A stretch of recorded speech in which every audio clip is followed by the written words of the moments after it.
She ordered me to the back row like a misbehaving child, my corsage plucked off with a polite smile that felt like a slap. There I was, 70 years old, watching the Pacific crash against the cliffs of La Jolla, while guests whispered in pews, reduced from mother of the groom to an afterthought. For a second, the salt spray and distant cries of gulls blurred with my own tears.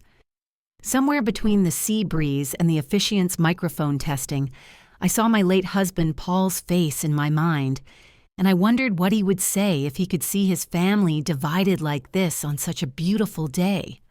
I had raised Brandon on early mornings and second jobs, patching his jeans and my own heart while Paul worked overtime at the shipyard. When Paul died 2 years ago, Brandon was still my baby boy despite being 40, and I held him in the hospital hall like he was 5 again, promising him we'd weather everything together. Paul's last days were a lesson in paperwork and tenderness. He insisted our house stay in my name, and we signed powers of attorney and wills in front of the notary with the smell of antiseptic thick in the air. I made sure he knew I'd respect his wishes, even if I didn't yet grasp the battles that would bring. Before I continue, please take a moment to subscribe so that you're the first to listen to these new stories as I post them here on the channel, and click the like button to show other moms with grown-up kids that we're all in this together. After the funeral, I kept busy sorting papers and cleaning out the garage. Brandon was around more often then, taking me to lunch and calling to check on me. But slowly the visits tapered as he started dating a woman named Lauren he'd met through friends. She worked in marketing, wore impeccable nails, and the first time we met she called me Diane instead of Mom. Lauren had a way of narrating her own kindnesses. She'd say, "I made a dinner reservation so you don't have to cook," while arranging where I would sit. She told me what color I should wear to their engagement party and insisted that pastel would photograph better than my usual navy dress. I laughed then, thinking she was just nervous, but patterns reveal themselves when you stop making excuses. Our relationship started to feel like a seating chart before there even was one. Brandon, who'd always popped by unannounced, began checking with Lauren first. She once brought over a list of vendors for the wedding and laid it on my kitchen table like a blueprint. That's when I noticed the signatures, smooth as oil and nowhere near Paul's wiry hand. Paul had left us with modest savings, his pension, and the house we'd bought together in 1983. In his will, we were co-owners. The law says, joint tenancy means neither party can force the other out, something I reread late at night with my reading glasses slipping down my nose. I never imagined the very people I loved would try to maneuver around that. One afternoon, I received a notification from our bank about a new loan application. I went down to the branch in person, the way Paul would have wanted, and the teller lowered her voice when she explained that a joint account labeled "or" meant any one of us could sign.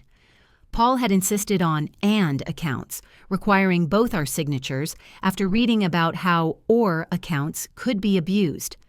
Someone had changed that without my knowledge. The first time I confronted Brandon about money, he flinched like a boy caught in a lie. "Lauren is just organizing," he said, eyes darting anywhere but mine. "It's easier this way."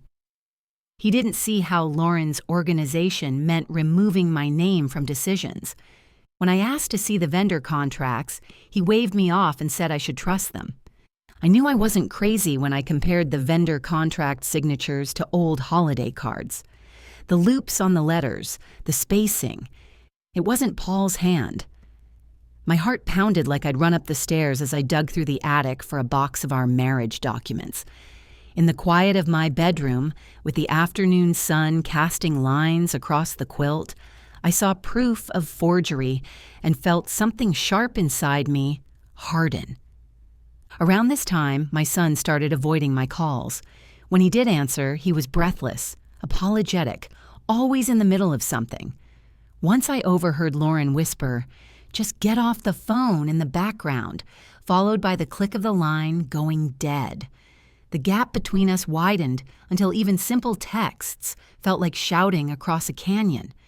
I didn't trust my gut alone, so I spoke to a friend from church who'd been through probate issues. She told me about a local attorney who specialized in elder law. The attorney, Miss Greer, wore sensible shoes and had a calm that felt like a life raft. In her office, lined with diplomas, she confirmed my fears. Forged signatures are illegal, and misuse of estate funds can be grounds for a civil case. "Do you have recordings?" Miss Greer asked quietly. "California is a two-party consent state. Without permission, you can't legally record conversations." I shook my head. "But you have documents," she said, tapping the forged contract with a red pen. "And we can subpoena bank records." "The fact that you co-own the house means they can't evict you." Hearing someone else say those words made my jaw unclench for the first time in weeks. That night, I sat at my kitchen table with a pen and notebook. The house smelled like the chicken soup I'd reheated, and the clock ticked loud in the silence. I wrote down every date, every comment, every time Lauren had diverted a conversation. I made a list of priorities: confirm signatures, secure my accounts, decide what to do about the wedding. Outside, the porch light buzzed, and somewhere down the block, a neighbor's dog barked twice and then stopped. In the middle of my notes, another thought crept in. Brandon's fear of conflict. When he was little, he burst into tears if I raised my voice. As a teenager, he'd skip school rather than face a bully. He'd always ask me to intervene, to smooth the edges of his life. Now he was married to a woman who sharpened those edges, and he was learning to look away instead of standing up. How could I fight without crushing him? Weeks before the wedding, Lauren called me with a chirpy tone. "We're finalizing seating," she said. "We've decided to put you at the back with the extended family so you can see everyone." It was framed as a kindness, but in my gut, I knew it was punishment for not being malleable. She ended the call before I could respond, leaving me staring at my phone like it had burned me. The rehearsal dinner was held at a restaurant downtown with floor-to-ceiling windows looking over the marina. Lauren controlled every detail, from the font on the place cards to which side dishes were served. She handed me a corsage with an elastic band too tight for my wrist and told me, "It's just for the ceremony. Please don't wear it to dinner." I caught Brandon's eye, but he looked away, cheeks flushed. On the drive home, I listened to the whir of the air conditioning and the low hum of the freeway. For years, our old sedan had been our faithful companion, but that night it felt like a confessional booth. I remembered Paul's voice telling me we needed to stay calm, that people show their true colors when the stakes rise. I knew I had to show mine as well. The day I scheduled my next meeting with Miss Greer, I stopped by the courthouse to request copies of our deed and the trust documents. The clerk's office smelled of paper and toner. I watched as a clerk ran her finger down the page, confirming that the house was indeed in both our names. "They can't force you out," she said matter-of-factly. "Joint tenancy means equal right to possession." Her words might as well have been a shield. Around this time, I also received a letter from the bank stating there had been multiple attempts to add Lauren as a joint tenant on one of Paul's investment accounts. I held the letter like it was a hot coal. I drove straight to the branch and asked to speak with a manager. He apologized profusely and noted that the forms had not been properly signed by both account holders. The incident was a new layer of betrayal I tucked into my growing folder. Brandon's fear was palpable when we finally sat down to talk. We met at a cafe halfway between our houses. He ordered an iced coffee, his hands shaking just enough to clink the ice against the glass. "Lauren thinks you're being dramatic," he said without making eye contact. "She says we just want what's fair." I asked him if forging dead people's signatures felt fair. He had no answer. Each time I pushed, he retreated. He brought up my loneliness, asking why I couldn't be happy that he'd found love. I reminded him that love doesn't erase history and that misusing someone's estate isn't love at all.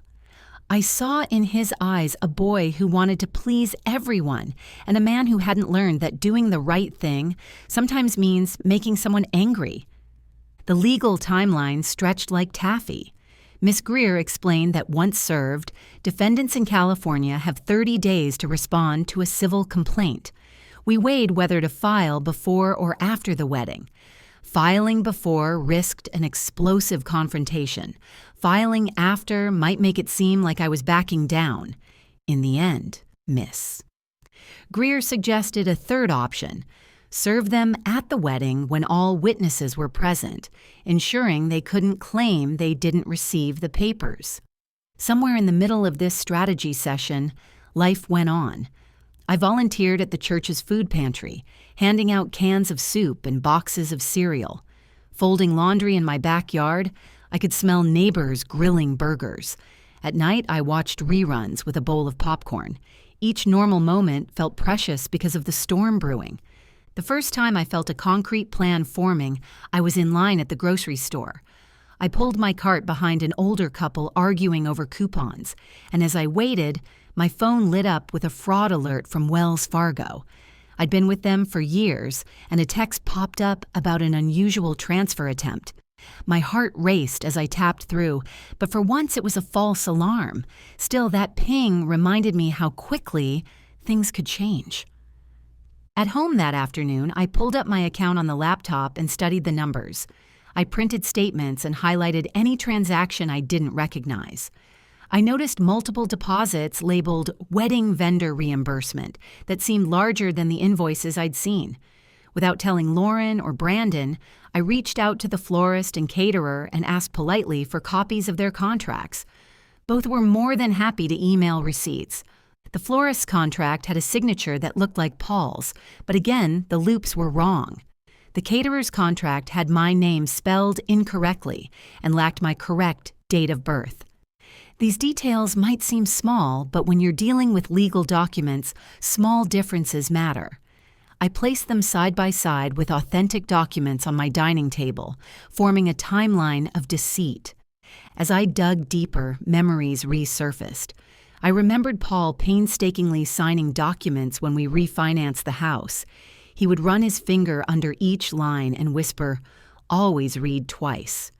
He had insisted we call AAA whenever our car had a flat, because he trusted them over random roadside assistance. These small acts of diligence had built our life, and I refused to let them be erased by a daughter-in-law with a vision board. Lauren's own mother, Judith, called me around this time. We had exchanged polite pleasantries before, but never real conversation. She said, "I don't know what's going on, but Lauren seems stressed." I tested the waters and mentioned the forged signatures. She sighed and said Lauren had always been ambitious, that she sometimes cut corners. Judith admitted she was intimidated by her own daughter. The call ended with no solutions, but it confirmed I wasn't imagining the manipulation. My sister Grace flew in from Arizona a week before the wedding. We sat at my kitchen table drinking Folgers, the smell filling the room. Grace is a straight shooter.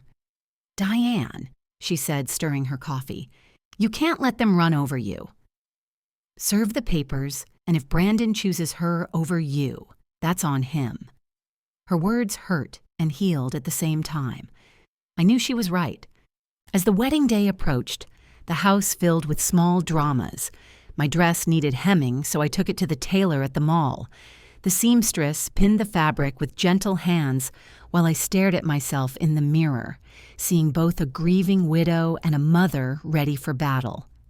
On the way home, I stopped by CVS to pick up cotton balls and bandages, thinking of small wounds to come and how to care for them.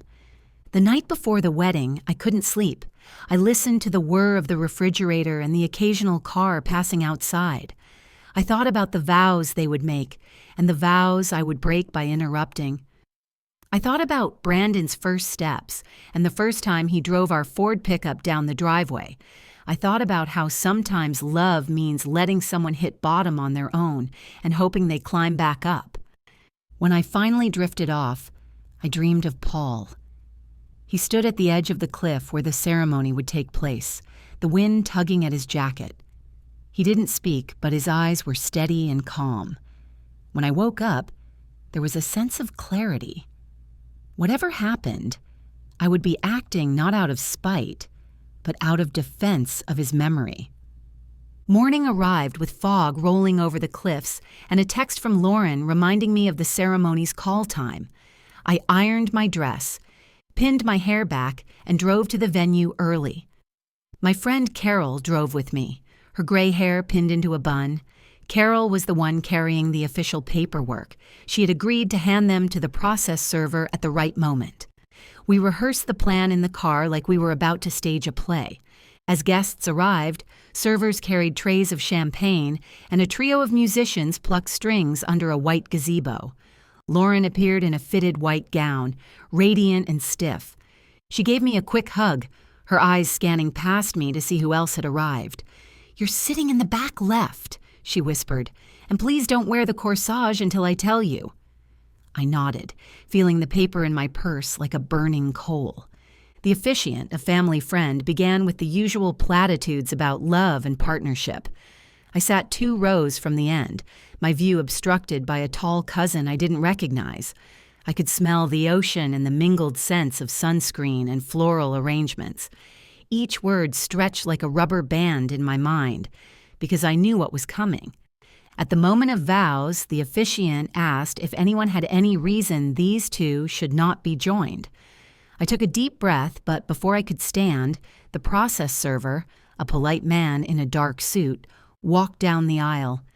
He waited until Brandon took Lauren's hands, then gently tapped his shoulder and said, "Excuse me, are you Brandon?" The murmurs around me swelled into gasps. He handed Brandon a stack of papers. "You've been served," he said quietly but audibly. Lauren's hand flew to her mouth. Brandon's face drained of color. The officiant froze. Cameras clicked, capturing the confusion and dawning horror. The server also handed Lauren her own set of papers, a cease and desist order and a demand to reimburse funds misappropriated from Paul's estate. For a second, time slowed. The waves kept crashing.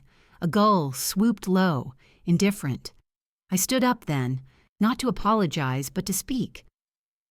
"I'm sorry it had to be public," I said, voice shaking, "but you left me no choice. You've been taking what's not yours, and this stops today." Lauren stared as if she'd been slapped. Brandon's lips trembled. The guests looked between us, some wide-eyed, others whispering. Lauren's mother rushed forward, hissing, "You ruined her day." I held my ground. "She ruined my husband's estate," I replied, my hands steady. For years, I had been the one smoothing over tension. Now I was the source, and it felt both foreign and right. A part of me grieved, but another part felt Paul standing beside me like a windbreak. Chaos erupted. Some guests pulled out phones, others whispered and shook their heads. The officiant stepped aside. Someone ushered the process server away. Brandon asked for a break, and the couple huddled with their wedding planner and then disappeared. Behind the gazebo, voices rose and fell. I could hear Lauren saying words like unfair, my future, and narcissistic. I heard Brandon say almost nothing. Carol squeezed my hand. "You did it," she whispered. Her eyes were misty. I wasn't shaking anymore. I felt strangely calm, as if the worst had already happened and all that was left was clean up. I sat back down, ignoring the stares. In the distance, a group of teens surfing whooped and laughed. Life went on. After nearly half an hour, the wedding planner returned and announced that the ceremony would be postponed. Guests were directed to the reception area for appetizers and drinks. I overheard a cousin say she served papers at her own son's wedding, with a tone of awe and horror. Another relative muttered, "Good for her." Word travels fast in families. In a quiet corner near the bar, Brandon approached me. His eyes were red. "Why did you do this now?" he whispered. I replied, "Because any other time you would have ignored me. Because you needed to see her reaction. Because protecting your father's legacy matters more than keeping peace with someone who steals." He bit his lip. I saw the boy and the man in him warring. Lauren stormed over. "You think you can control us with paperwork?" She spat. "We're adults. We can make our own decisions." I reminded her that misusing someone else's estate is illegal and that forging signatures is a crime. "This isn't about control," I said. "It's about respect for the dead and for those of us still alive." Her nostrils flared. She turned sharply and marched away. Guests avoided direct conversation with me for the rest of the evening. A few dropped sympathetic smiles. I found solace in a plate of bacon-wrapped dates and a glass of water. The bartender, a young woman with a tattoo of a rose on her wrist, leaned in and whispered, "My grandma would have done the same." That small piece of kindness warmed me more than the sun setting over the ocean. Eventually, the bride and groom re-emerged without smiles. The DJ played upbeat music as if nothing had happened. They cut the cake, took some photos with stiff cheeks, and left the reception early. Lauren's train trailed behind her like a white flag. Brandon didn't look back at me. I watched them go, feeling both sadness and relief. The next day, my phone rang off the hook. Some family members called to scold, others to congratulate. I chose my words carefully, explaining that I didn't take joy in public conflict, but couldn't allow Paul's hard-earned money to be siphoned away. A few people unfriended me on social media. Others sent heart emojis. I realized that taking a stand means losing the comfort of consensus. Within a week, Lauren and Brandon filed responses through their attorney. They had 30 days, but the threat of a countersuit and the evidence I'd gathered seemed to prompt speed. Their lawyer requested mediation. Miss Greer and I agreed, but only if the mediator was experienced in estate disputes and if the sessions were recorded, not the contents, just attendance. Transparency became my mantra. At mediation, we sat across a polished table in a bland office park. The mediator, a man in his 50s with reading glasses perched low on his nose, reminded us of confidentiality and told us to speak one at a time. Lauren launched into a monologue about how she'd grown up with nothing and wanted security. Brandon said he just wanted everyone to get along. I presented ledgers, signatures, and bank policies. The mediator asked them if they understood that joint tenancy means equal possession. Lauren muttered that she thought she could update things now that Paul was gone. He asked her if she understood that bank accounts labeled "and" require both signatures. She shifted in her seat. Brandon stared at his hands. Facts have a way of cutting through narratives. After hours of discussion, an agreement emerged. They would reimburse the estate for misused funds and remove Lauren's name from any account she'd tried to attach to without my consent. In return, I would agree not to pursue criminal charges. They signed this under the mediator's supervision, their pens scratching quietly on the paper. When it was over, Lauren stormed out without a handshake. Brandon hugged me, tears hot on his cheeks. "I'm sorry," he said. "I didn't know how deep it got." The legal battle ended formally weeks later when the judge signed off on the settlement. It wasn't a headline case. It was just one family cleaning up a mess. Yet to me, it felt like reclaiming a piece of my dignity. When we left the courthouse, the sun was high, and the smell of hot asphalt filled the air. I looked at the steps and thought about all the women who'd climbed them before me, seeking justice. Life after the wedding scandal was not a fairy tale. Brandon and Lauren moved into a condo across town and set boundaries that kept me at arm's length. My relationship with my son is now polite and distant. We text about his work and my garden. When he and Lauren had a baby girl a year later, I sent a gift card and a handwritten note. I waited 6 weeks before they invited me over, but when I met my granddaughter, my heart softened and tears fell. My finances are secure now, but I still check my bank statements every week. The Wells Fargo alerts that once induced panic now bring reassurance. I shifted part of my investments to a local credit union, where I can walk in and talk to real people who know my name. I also joined a support group for seniors dealing with financial exploitation. Sitting in a circle of folding chairs, we share stories, nodding in understanding. I decided to get ahead of future problems. I hired a financial planner through Fidelity who specializes in trusts for widows. We reviewed my documents, updated my will, and added a clause preventing unauthorized power of attorney changes. The planner's office had a Keurig machine, and I sipped a pod of Dunkin' Donuts coffee while signing. It felt odd to trust a stranger more than my own family, but sometimes impartiality is a gift. Every few weeks, I get lunch with Ms. Greer to check in on other matters. We go to a diner off Main Street that plays Motown hits. The waitresses know our order. Turkey sandwich for me, grilled cheese for her. We chat about everything from probate law to grandchildren.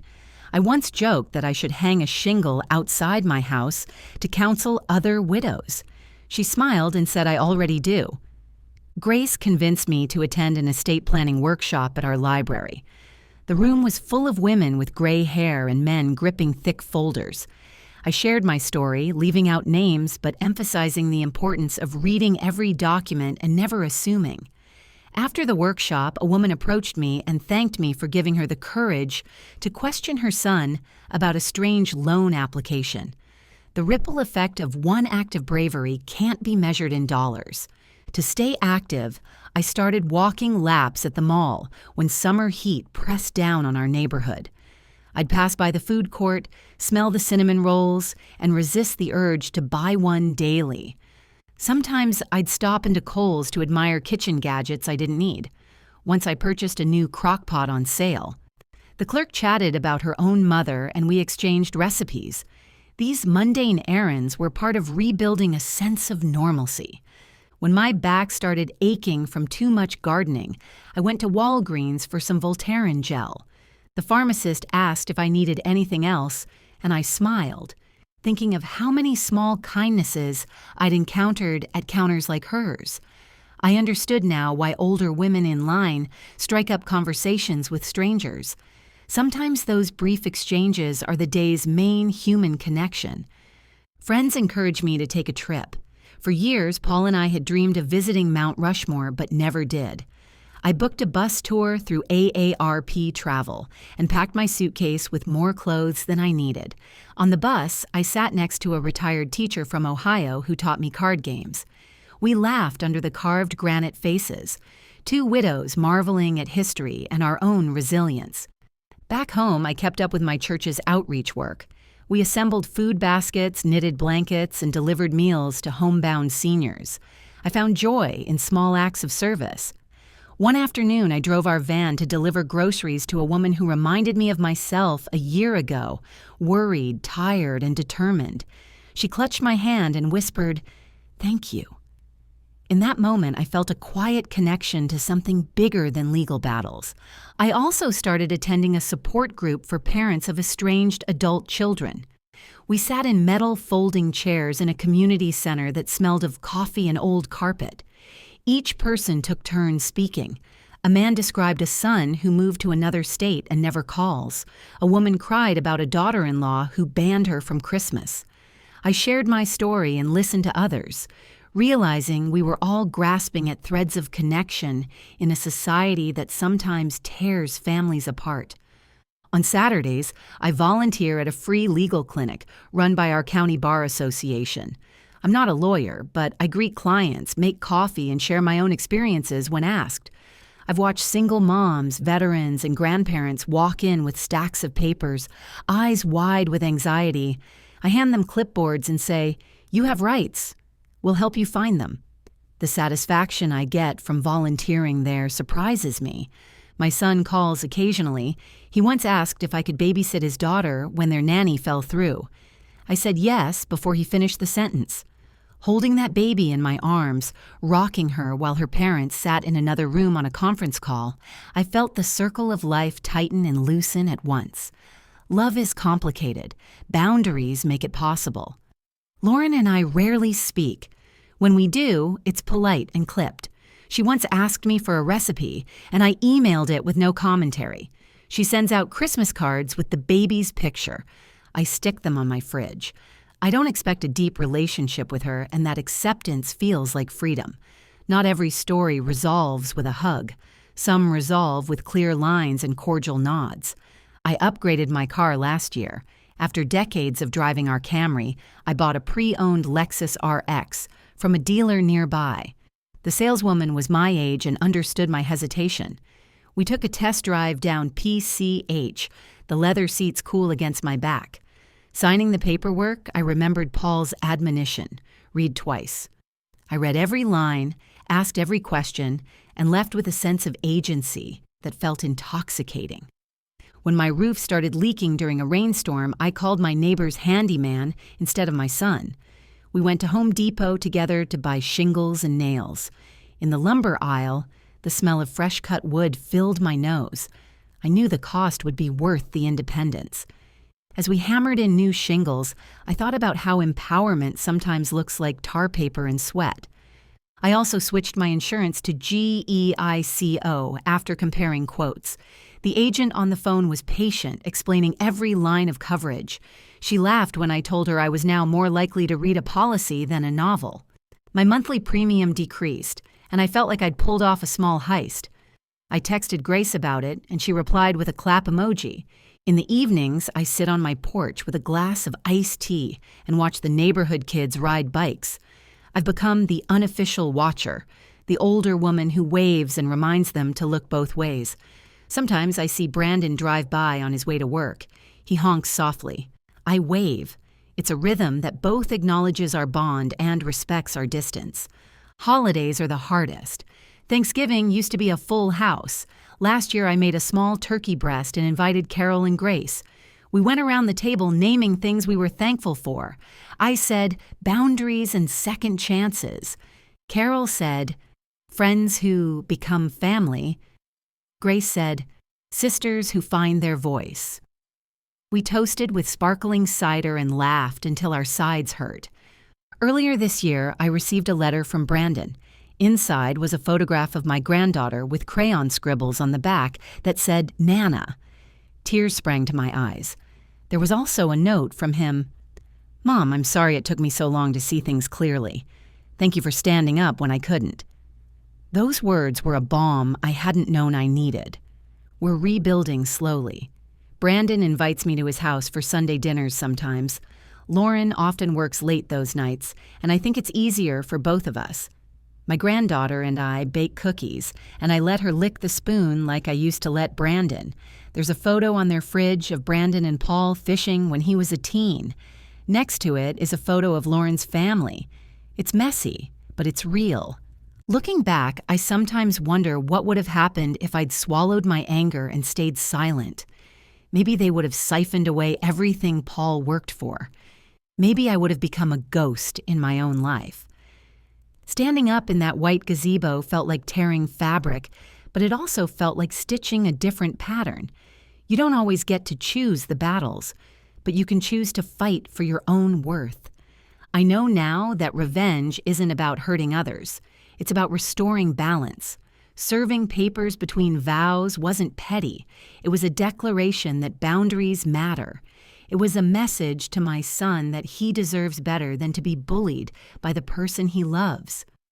It was an act of love disguised as legal action.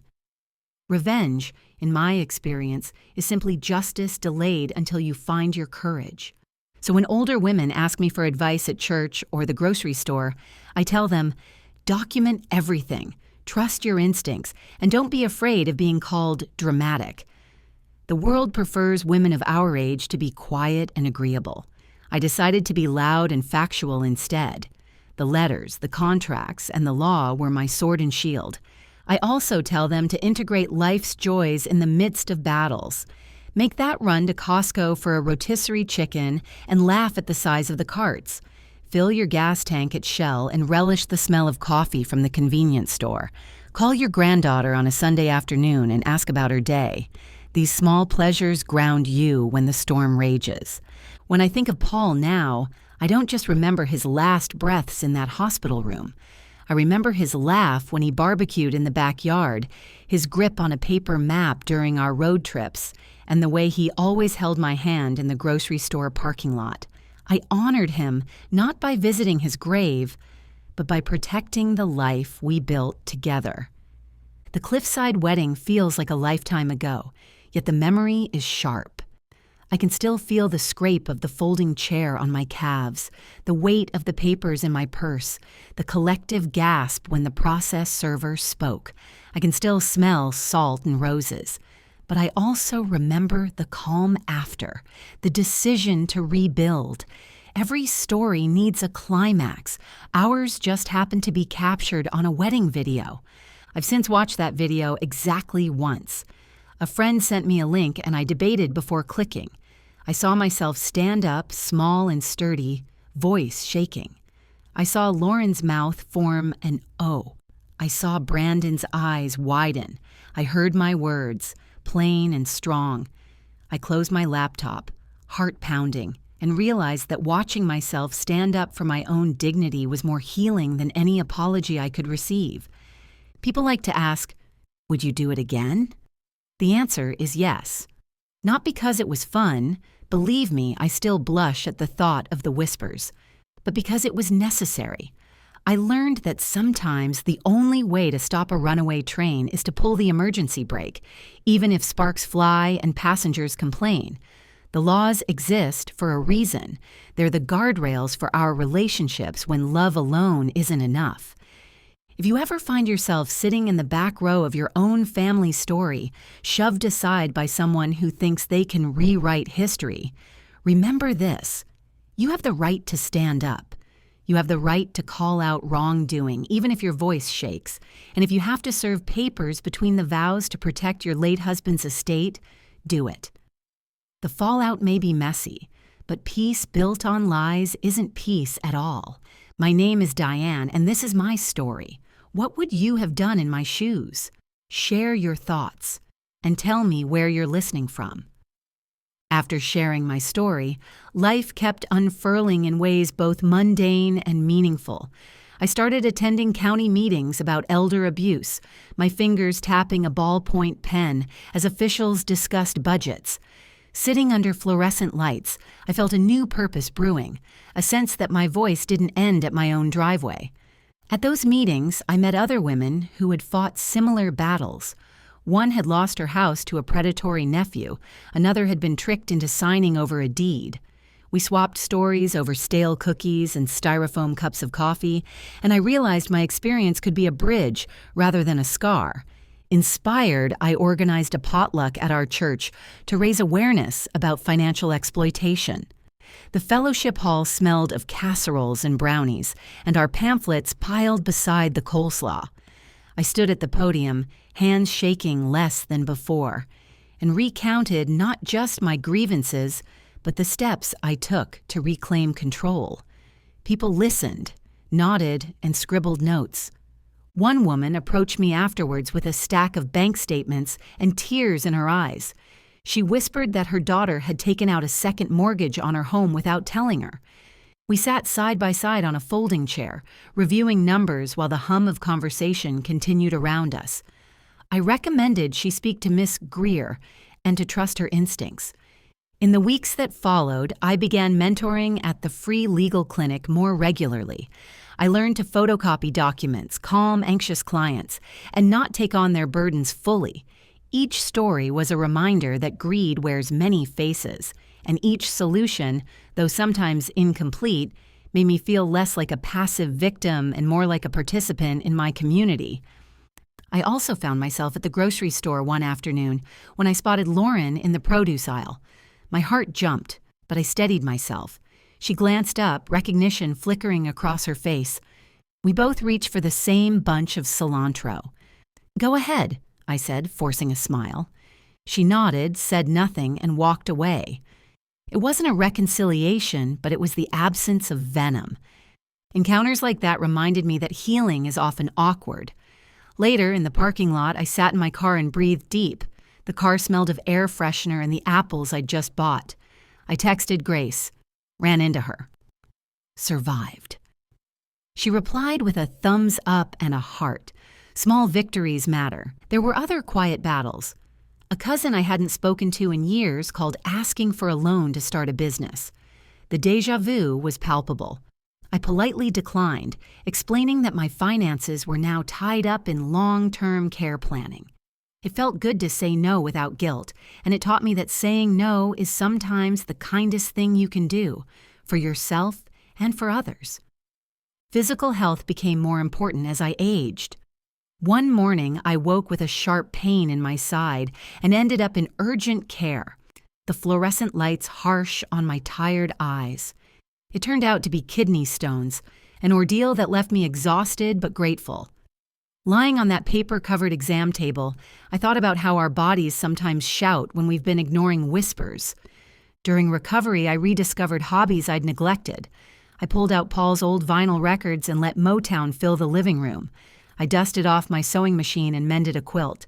I invited my neighbor's granddaughter over to teach her how to thread a needle. Her fingers fumbled and we laughed together, the sound warming the room more than any heater. With time, I felt the urge to write more formally about my experience. I started a blog aimed at seniors navigating tricky family dynamics. The first post was a polished version of my story, and the comments flooded in. Women from across the country wrote about their own trials, and I spent evenings responding, my fingertips tapping the keyboard as if writing letters to old friends. An editor from a local newspaper reached out, asking if I'd be willing to be interviewed for an article on elder justice. We met in a cafe where the smell of espresso blended with fresh pastries. She clicked her pen, asked thoughtful questions, and listened as I explained the layers of shame and pride intertwined in taking legal action against family. When the article published, I received letters from strangers thanking me for my honesty. The article caught the eye of a city council member who invited me to speak at a press conference announcing new funding for elder abuse prevention. Standing in front of microphones felt surreal. Cameras flashed, and I wondered if my hair was sticking up. I kept my remarks simple. Financial abuse isn't always committed by strangers. It can come from those we love, and we need to talk about it. That press conference led to more invitations. I spoke at a senior center where the average age was 85. We joked about being youngins. I sat on a panel with lawyers and social workers discussing the importance of power of attorney safeguards. Each time, my voice grew steadier, and each time, I left with a new perspective from someone else's lived experience. Not all feedback was positive. Once I received an anonymous letter accusing me of airing dirty laundry and destroying my family. I cried, reading it, my tears blurring the ink. But then I remembered the grateful voices, the women who'd been empowered. I tore up the letter and threw it away, choosing to invest my energy where it counted. Brandon and I navigated new terrain too. He began therapy at my suggestion, and he sometimes shared insights with me. I realized I'm scared of conflict because I witnessed so much yelling growing up. He confessed one afternoon over coffee. I thought avoiding it would keep me safe.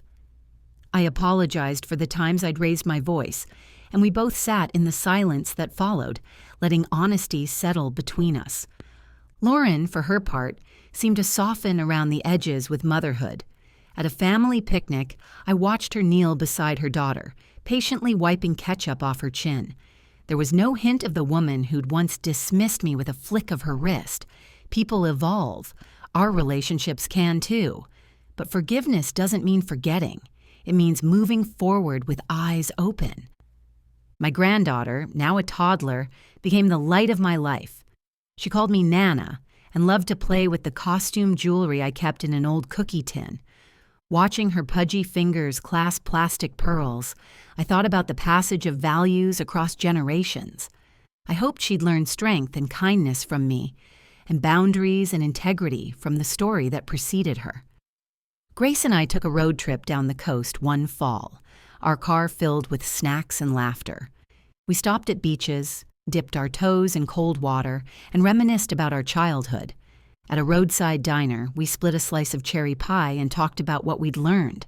That family can hurt you deeply and still be worth fighting for. That love is a choice, and so is self-respect. When winter came, I spent evenings knitting scarves for a homeless shelter. My fingers worked the yarn while the wind rattled the windows. Each stitch was a prayer for someone I'd never meet. Service, I realized, heals the healer as much as the recipient. When I delivered the pile of scarves, the coordinator hugged me. Human touch, as simple as a hug, can break isolation. I also enrolled in a community college course about wills and trusts. Sitting in a classroom with people half my age felt strange at first. The professor used a whiteboard to diagram estate plans, and I took notes diligently, underlining phrases like revocable living trust and transfer on death deed. Knowledge is power. The more I learned, the less fear I felt about the future. During a class discussion, a young man asked if confronting family over money ever backfires. My hand shot up before I could stop it. Yes, I said, but not confronting them backfires too. Silence breeds resentment. If you're going to break something, better to break the silence than your own heart. The room went quiet, and the professor nodded thoughtfully. As time passed, the sharp edges of my anger dulled. I began to remember Brandon's childhood without the overlay of legal forms. I remembered his giggles when we built forts out of blankets, his tears when a tooth came out, and the way he looked at his father with pure admiration. Those memories were mine to keep, untarnished by paperwork or court dates. I started a habit of writing letters to Paul in a journal. I'd sit on my porch at dusk, the sky streaked with orange and pink, and begin with Dear Paul. I'd tell him about the day, about our granddaughter's new words, about the progress Brandon was making in therapy. It was a way to keep him part of my life, to process grief in a structured manner. One letter was particularly hard to write. I confessed that I was considering selling the house and downsizing. The garden, where we'd planted tomatoes and petunias, was too much for me to maintain alone. I weighed the pros and cons, the security of familiar walls versus the freedom of a smaller space. Paul's imagined response in my mind was supportive. He'd always loved adventure. After months of contemplation, I decided to list the house. The realtor walked through, complimenting our improvements over the years. Each room held memories. The living room where we celebrated birthdays, the hallway where growth charts were penciled on the wall, the kitchen where family meetings happened. Packing boxes was like excavating layers of our life. Brandon offered to help me move, and I accepted. We wrapped dishes in newspaper and laughed when we unearthed a Christmas ornament from 1987. Lauren stayed home with the baby, which felt appropriate. In the new condo, I hung our wedding photo and my granddaughter's artwork side by side. The space was smaller but easier to clean, and the balcony had a view of the sunset that rivaled the one from the old porch. Moving triggered more administrative tasks. I updated my address with the county clerk, the bank, and the insurance company. I sorted through paperwork, shredding what was no longer needed. Organization became another form of self-care. There's something liberating about knowing exactly where your documents are, about reducing clutter, both physically and mentally. In the new place, I joined a book club filled with women who loved mystery novels. We met in the community room every other Tuesday, sipping tea and discussing plot twists. During one meeting, someone asked about my necklace, a simple locket Paul had given me. I explained its significance, and that led to a conversation about loss, resilience, and the surprising ways our lives intertwine with fiction. Sometimes I still drive past the cliffside where the wedding took place. The venue hosts a new event every weekend, graduations, anniversaries, other weddings. I slow down, watch people in formal wear pose for photos, and whisper a quiet blessing. I don't feel bitterness anymore. I feel gratitude that my story sparked a change, not just in my own life, but in others' understanding of boundaries. One afternoon, I received a call from Miss Greer inviting me to speak at a continuing education seminar for young lawyers. I agreed, thinking I'd be out of place. When I arrived, the room was full of eager faces taking notes. I spoke about the human side of law, about the elderly client sitting across from them who might be too ashamed to mention her daughter's name. I urged them to listen beyond the facts. After my talk, a young attorney approached me. "My mother is going through something similar," she said. "Thank you for reminding me that our clients aren't case numbers." Her eyes were wet, and in them I saw my own younger self, trusting the system to protect me. We hugged, and I thought about the ripple effect of empathy. I've started volunteering with a literacy program at the local elementary school. Twice a week, I sit with first graders, sounding out words and celebrating when they read a sentence without stumbling. Their small hands grip pencils, their heads tilt in concentration, and when they break into smiles, it's like watching flowers bloom. Being around children reminds me that life is cyclical, that each generation holds its own stories and struggles. My granddaughter now writes her name in crayon on drawings she makes for me. The letters are uneven, the A too large, the N slanted, but to me, they're perfect. She brings them to my condo and sticks them to the fridge with magnets shaped like fruit. Each piece of paper is a testament to growth and new beginnings. At church, I've found a new role leading a small group for widows. We meet on Thursday mornings, share pastries, and talk about everything from home repairs to online scams. We pray together, cry sometimes, and laugh often. Being part of a group where everyone understands the weight of an empty side of the bed is a comfort beyond words. Every once in a while, fear creeps in. Fear of being taken advantage of again, fear of losing my independence, fear of growing old alone. When it does, I acknowledge it and then remind myself of all the tools I've gained. Knowledge, a support network, a clear legal plan, and a sense of self that doesn't hinge on others' approval. The fear lessens, replaced by determination. Late one night, while cleaning out a drawer, I found the corsage from the wedding, dried and pressed between pages of an old phone book. I must have tucked it away without thinking. Holding it, I remembered the sting of that day, the humiliation of being stripped of a symbol. I almost tossed it in the trash, but instead I put it in my memory box. It's a reminder that even painful symbols can teach us something. Not long ago, I took my granddaughter to the beach. We built sandcastles and collected shells. Standing at the water's edge, with the waves tugging at our feet, she asked, "Nana, why does the ocean come and go?" I answered with the simplest truth I knew, because everything moves, even when we want it to stay. Later, I realized I could have been talking about life itself. The older I get, the more I appreciate routine. I water my plants on Mondays, change my sheets on Tuesdays, grocery shop on Wednesdays, and take long walks on Thursdays. This structure gives me peace. Within that structure, unexpected joys appear. A call from a friend, a letter from a viewer of my blog, a new recipe to try. Structure doesn't stifle, it anchors. Speaking of recipes, I've become more adventurous in the kitchen. I learned to make sourdough bread during a rainy week, my kitchen smelling like yeast and patience. I tried a spicy chili recipe from a neighbor, nearly setting my mouth on fire. I baked a pie using apples from the farmer's market. Cooking for one used to feel sad. Now it feels like a celebration of autonomy. Of course, not every day is triumphant. There are evenings when loneliness creeps in like fog. On those nights, I pick up the phone and call someone. Sometimes we talk about nothing in particular.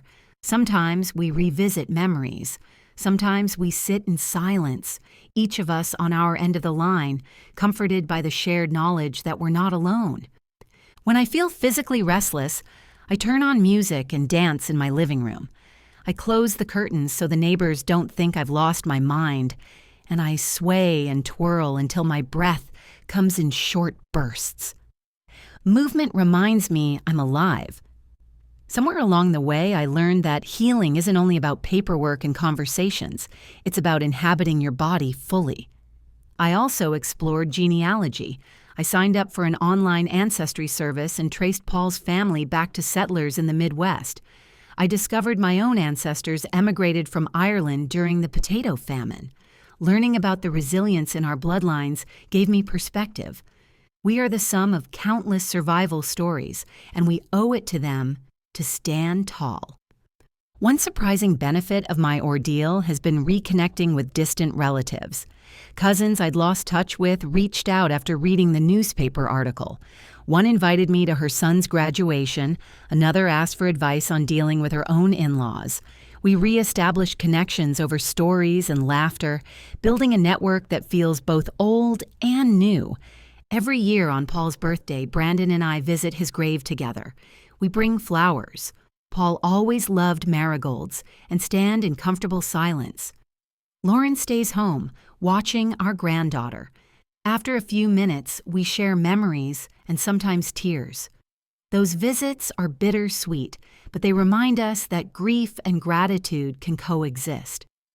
Last spring, I helped organize a fundraiser for the local domestic violence shelter.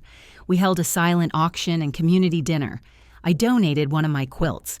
The room buzzed with generosity, the scent of roasted chicken and scalloped potatoes filling the air. Knowing that my actions were contributing to safety and stability for others gave me a sense of purpose that legal victories alone couldn't match. This year, our church choir asked me to narrate the Christmas program. Standing under the soft glow of candlelight, I read lines about hope, joy, and the birth of something new. My voice, once trembling at the gazebo, now carried across the sanctuary with confidence. When I sat down, I felt tears spring to my eyes, not from sadness, but from the fullness of life. My blog has grown beyond anything I expected. I now collaborate with a nonprofit that provides resources for seniors. We host webinars about estate planning, boundaries, and healthy communication. People write in from small towns and big cities. Their stories are varied, but the theme of feeling overlooked as we age is universal. Together, we're changing that narrative. Sometimes late at night, I scroll through the comments on my videos and see messages like, "You gave me the courage to speak up," or "I thought I was alone until I found your story." Each message is a thread weaving a larger tapestry of connection. It's humbling to see how one act of defiance at a wedding can ripple outward. Recently, I started dating again. It sounds ridiculous at 71, but life is long if we're lucky. I met a retired school principal named Harold at a community theater performance.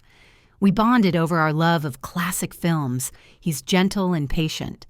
When I told him about serving papers at a wedding, he laughed and said, "Remind me not to cross you." We're taking things slow, enjoying dinners and sunset walks. Dating opens a new set of questions. How do you blend two lives when you've both lived so much? Where do you spend holidays? How do you honor old love while nurturing new? Harold and I talk openly about these things. His children live out of state, and he sees my cautiousness. There's no rush. The act of exploring possibility is itself a gift. In therapy, I've learned that revenge can be seductive, but true healing requires moving past it. My therapist once asked, "What part of yourself did you reclaim when you served those papers?" I answered, "My dignity." She nodded and said, "Hold on to that. It will guide you more than anger ever could." That reframing helped me let go of the term revenge and embrace the concept of restoration. There have been moments of unexpected empathy, too. One day, Lauren called to apologize for her part in everything. She confessed that she'd been driven by fear of scarcity, that she'd grown up watching her parents fight over money. "I thought grabbing more would make me feel safe," she said. It didn't. Her voice cracked. I listened, reminded myself of my boundaries, and accepted her apology without offering to erase the past. We are now colleagues in raising my granddaughter. We attend birthday parties, school recitals, and doctor appointments, sometimes sitting on opposite ends of the same row, sometimes chatting quietly about developmental milestones. We don't gossip about the past. We focus on the little girl who calls us both family. It's a truce built on mutual respect rather than forced friendship. Brandon has grown, too. He advocated for a promotion at work, something he wouldn't have done a few years ago. He stands up for himself in meetings. He volunteers at a youth mentorship program, helping teenage boys build confidence. He tells me he learned that conflict isn't inherently bad. It's how you approach it. Watching him become the man Paul and I always hoped he'd be is a redemption arc I hadn't anticipated. As for me, I've discovered that my identity stretches beyond roles, beyond wife, mother, widow, plaintiff.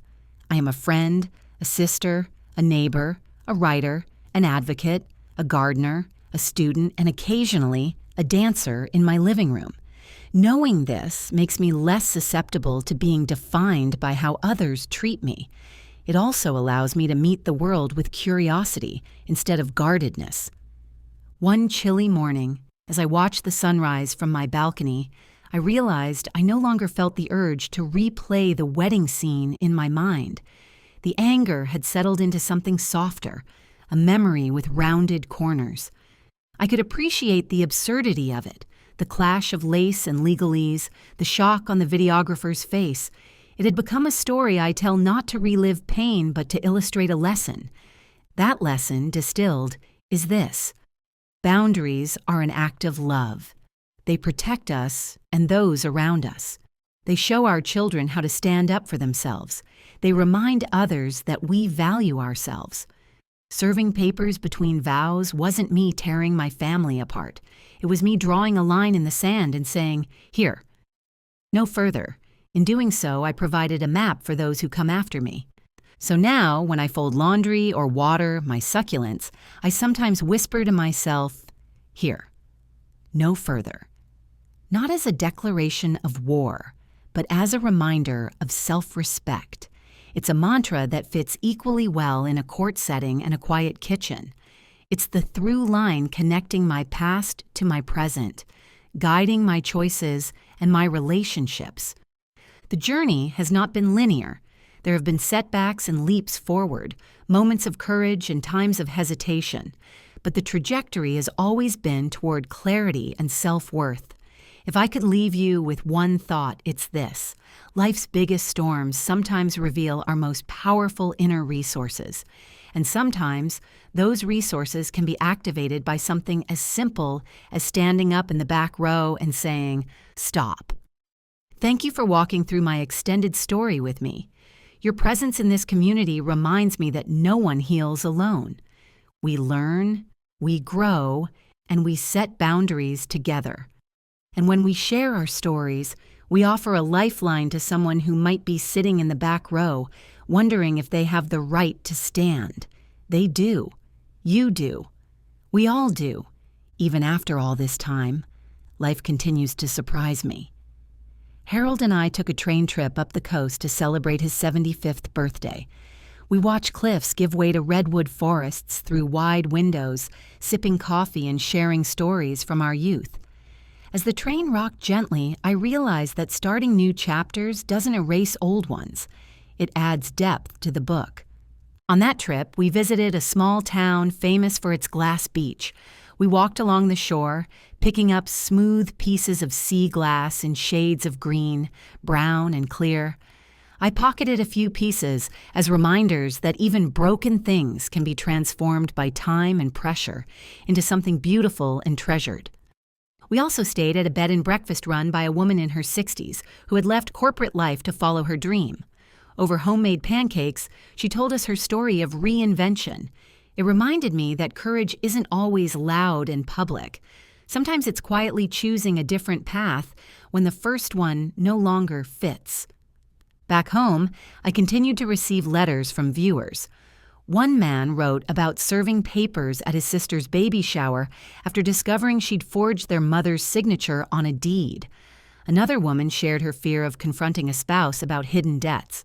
I responded to each with compassion and practical steps, grateful to be part of a virtual network of resilience. My church group began planning an intergenerational dinner series, pairing seniors with youth from the neighborhood. At the first dinner, I sat across from a teenage girl who reminded me of myself at 16. Curious, guarded, and yearning to be heard. She asked me what it felt like to grow older. I told her it's like reading a long novel. The plot twists keep coming, and you're always learning. During a quiet afternoon, I received a call from the county clerk's office informing me that a workshop I helped design was being adopted statewide. The news filled me with pride. It meant other counties would teach their seniors about joint accounts and estate planning, hopefully preventing manipulative situations before they happened. Sometimes the most effective revenge is building a system that makes your experience the last of its kind. Harold encouraged me to join him at his weekly bridge club. I'd never played, but he insisted it would be fun. Sitting around a card table with 3 strangers, I fumbled through my first few hands. The experience reminded me of my legal battles, confusing at first, but eventually patterns emerge. By the end of the night, I had won a hand and was laughing like a kid. Our grandchildren became friends, chasing each other in parks and stealing cookies when no one was looking. Watching them bond across family lines we once thought broken filled my heart with hope. They didn't carry the weight of our history. They saw each other as playmates first and foremost, a reminder that healing often happens naturally when we step aside. In therapy, I explored the concept of legacy. "What do you want to leave behind?" my therapist asked. My answer surprised me. I want to leave behind a template for how to protect yourself with grace. Money and houses are important, but the values we impart about integrity, courage, and boundaries are the true inheritance. That realization shifted my focus from finances to influence. I also started journaling about regrets, not to dwell, but to understand. I wrote about times I'd let resentment fester, about moments I'd judged others harshly, and about opportunities I'd missed because of fear. On the next page, I wrote about what those moments taught me. Each regret became a stepping stone rather than a weight.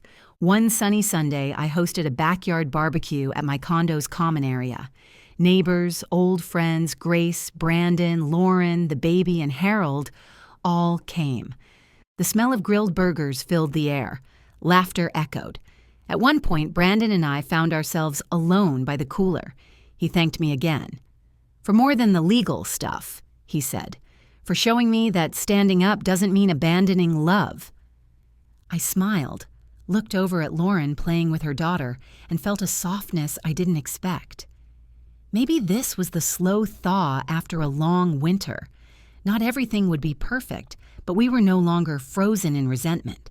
Relationships, like muscles, grow stronger through use and tear if left stagnant. That evening, as Harold helped me wash dishes, he asked if I ever missed the old house. "Sometimes," I admitted, "the garden, the memories embedded in the walls." He nodded and said, "Houses hold energy, but people carry the heart. Wherever you are, Paul is there because you carry him with you." I dried my hands and hugged him, grateful for a partner who saw all of me. Harold also encouraged me to update my trust documents once again, ensuring provisions for long-term care and clear instructions on medical decisions. We spent an afternoon with Miss Greer, revising forms. Signing them, I felt a sense of peace. Planning for the future isn't morbid. It's loving the people who will have to make decisions on your behalf. At one point, I considered starting a nonprofit focused on financial literacy for seniors. I researched the process, met with community leaders, and drafted a mission statement. Ultimately, I decided to partner with an existing organization rather than reinvent the wheel. This partnership allowed me to focus on storytelling and advocacy, while others handled the administrative burdens. An unexpected friendship blossomed with Judith, Lauren's mother. We bumped into each other at a farmer's market, and instead of polite small talk, we decided to sit on a bench and share our perspectives. She admitted she'd struggled to guide Lauren, that her own fear of conflict had mirrored Brandon's. We found solace in understanding that we both had complicated roles as mothers-in-law. Together, we attended a seminar on healthy family communication. We practiced active listening and I statements, laughing when the role-playing felt cheesy. It was healing to tackle relational skills, not with our children, but alongside someone who understood the stakes. We left with a renewed commitment to model better conflict resolution for our kids and grandchildren. Through all these experiences, I began to see my life as a tapestry rather than a straight line. Every thread, the painful, the joyful, the mundane, contributed to the pattern. When you're in the middle of weaving, it's hard to see the design, but if you step back, you notice the way colors complement and contrast each other, creating something intricate and whole. That perspective helped me handle new conflicts with more grace. When a neighbor borrowed my garden shears and didn't return them, I resisted the urge to seethe. Instead, I knocked on her door and politely asked for them back. "Oh, I'm sorry," she said, handing them over immediately. It was a small interaction, but it reinforced that clear communication prevents resentment. I also discovered the joy of saying yes to fun without guilt. I joined a watercolor class at the community center and painted sunflowers with shaky lines. I attended a jazz concert in the park and let the trumpets wail carry away my stress. I tried Tai Chi at sunrise, laughing when I couldn't keep my balance. Each new activity reminded me that my story isn't finished. It's evolving. My granddaughter started kindergarten last month. I cried on her first day, though I tried not to let her see. She wore a backpack half her size and clutched my hand at the gate. "You're brave," I whispered. She nodded solemnly, then skipped into her classroom. Watching her step into her own story filled me with both pride and humility. Lauren and Brandon asked me to help with school pickups once a week. Standing among other grandparents in the parking lot, I felt a sense of belonging. We exchanged recipes, school gossip, and grandchild accomplishments. One grandfather mentioned he'd served papers at his son's divorce hearing. We locked eyes, silently acknowledging the club we belonged to. Harold and I took ballroom dancing lessons. Under the twinkle lights of a studio, he led, and I followed. Then we switched, then we laughed when we stepped on each other's toes. There's something about learning a new dance step that mirrors the give and take of relationships. You have to trust, adjust, and sometimes surrender control in order to create something beautiful. I found old letters from Paul in a shoebox, written when he was courting me. His handwriting slanted and confident. He wrote about wanting to build a life together. Reading them decades later, I felt both nostalgia and renewal. His words reminded me of the love that had fueled our family, a love worth defending even if it meant conflict. In one letter, Paul joked about my tendency to overthink and his tendency to act impulsively. I smiled, realizing that dynamic played out again when I planned meticulously before serving the papers, and Brandon tried to avoid action. Patterns repeat until someone changes them. I hoped our family would be the generation to break cycles of avoidance and secrecy. Looking ahead, I'm planning a trip to the Grand Canyon with Grace and Harold. We've booked an accessible cabin and plan to watch the sunrise. The idea of standing at the edge of something vast and ancient appeals to me. The canyon's layers reveal time, pressure, erosion, and beauty all at once, much like our lives. Before we go, I've promised to finish a quilt for my granddaughter. It's made of fabric from Paul's old shirts, Brandon's baby blanket, and one of Lauren's cast-off blouses. Stitching them together feels like creating a literal blanket of shared history. When I give it to her, I'll tell her about each square, about love, complicated, and love enduring. Sometimes I imagine what Paul would say if he could see me now. Would he tease me for dancing in the living room? Would he applaud my speaking engagements? I think he'd be proud of the way I honored his memory, not by clinging to the past, but by building a future that protects our values. I like to believe he'd be cheering me on, maybe with his feet tapping along to the jazz. As I fold this quilt and prepare for our next trip, I'm struck by how many loose ends can be tied with patience and intention. The threads may fray, but they hold. Relationships stretch and recover. Estates can be safeguarded without estranging families forever. Love and boundaries can coexist. Revenge can transform into resilience when you allow yourself to grow beyond the moment of conflict. So if you've been with me from the beginning, from the cliffside humiliation to this slow, expansive healing, know that I'm grateful. Stories don't just entertain, they connect us. Your comments, your shared experiences, and your silent nods have been part of my restoration. May we all continue to write chapters that honor our past and embrace our future. On the suggestion of several readers, I began drafting a book about my journey. I set up a small desk by the window, placed a pot of succulents on it, and wrote in longhand. the pages filled with stories I'd already told and memories I'd kept private. At night, I'd read them aloud to Harold, who would nod thoughtfully and occasionally suggest a comma. Editing a book is like revisiting your life with a magnifying glass.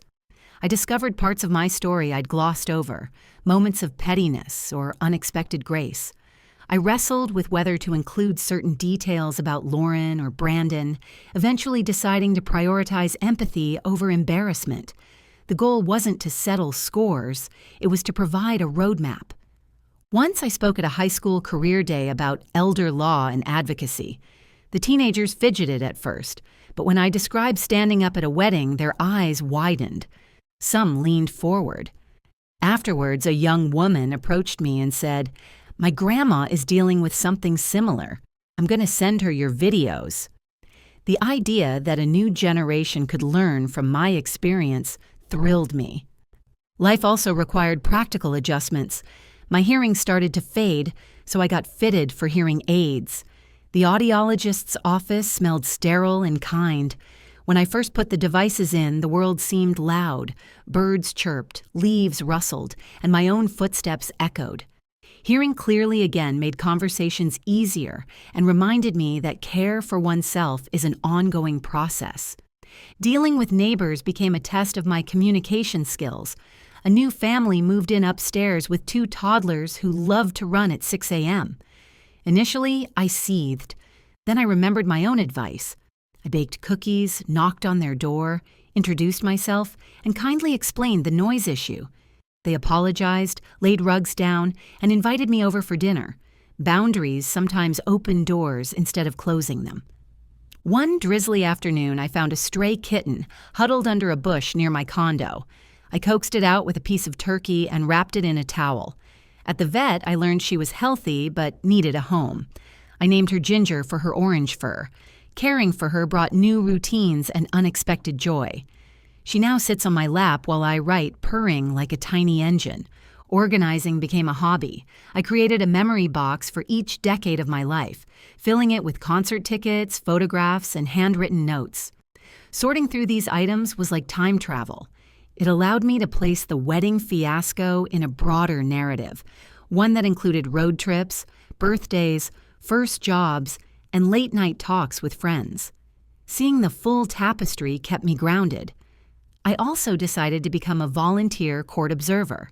Twice a month, I sit in the back row of the courtroom, taking notes on proceedings to ensure transparency.